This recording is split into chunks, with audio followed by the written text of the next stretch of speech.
Vincent's next big screen appearance was yet another period piece, the 1970 film Cry of the Banshee.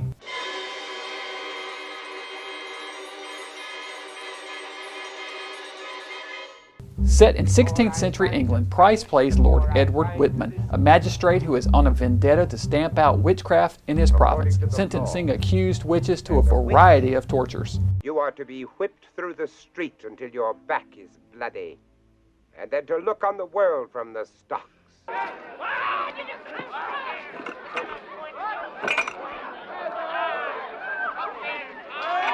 His men track down a coven of witches performing a ceremony and attack, slaughtering a number of them. He spares their leader, however, a woman named Oona, played by Elizabeth Bergner, and the remainder of the cult so that they will be reminded of what becomes of witches. He orders them to scatter to the hills.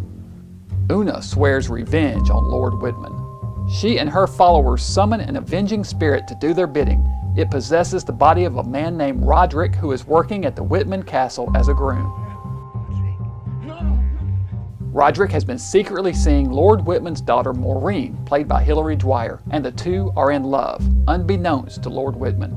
Oona and her followers perform more ceremonies, and each time Roderick is possessed by the evil spirit, called a sidhe, and kills another member of the Whitman family.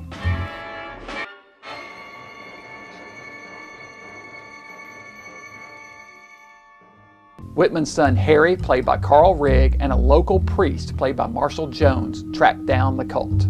Harry kills Oona after she has once again summoned the evil spirit.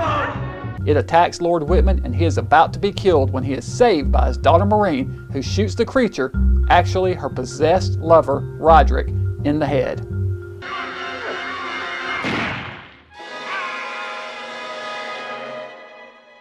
The following day, Lord Whitman decides he's had enough of this madness. He locks up the family estate, literally throwing away the keys to the mansion, and gathers the two surviving members of his family, Harry and Maureen. They leave by horse-drawn carriage to travel to safety in a neighboring town. The creature is destroyed and they are now safe. Or are they? Cry of the Banshee was directed by Gordon Hessler for AIP Pictures. This was Price's third and final film with Hessler, who he had previously worked with on The Oblong Box and Scream Again. Interestingly, Hessler would go on to direct a number of films and TV episodes throughout the 70s and 80s, including the fan favorite Kiss Meets the Phantom of the Park in 1978. You're looking for someone, but it's not Kiss. This was also Price's third and final time working with Hilary Dwyer. He had previously worked with her on The Oblong Box and Witchfinder General. Cry of the Banshee opens with an Edgar Allan Poe poem that has nothing to do with the story. But by this time, audiences were no doubt accustomed to a Poe tie-in of some sort in a Price film. This is followed by some fantastic animation by none other than Monty Python's Terry Gilliam. This film draws heavily on a number of previous Price films and reminded me of a cross between Witchfinder General and Mask of the Red Death. This film borrows especially heavily from Witchfinder, which is understandable as it's one of Price's best performances.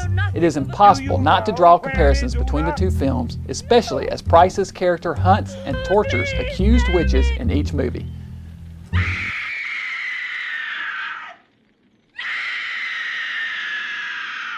The tortures and cruelties in this movie, however, feel much more exploitative, and in many cases is merely a cheap tactic to show more female nudity.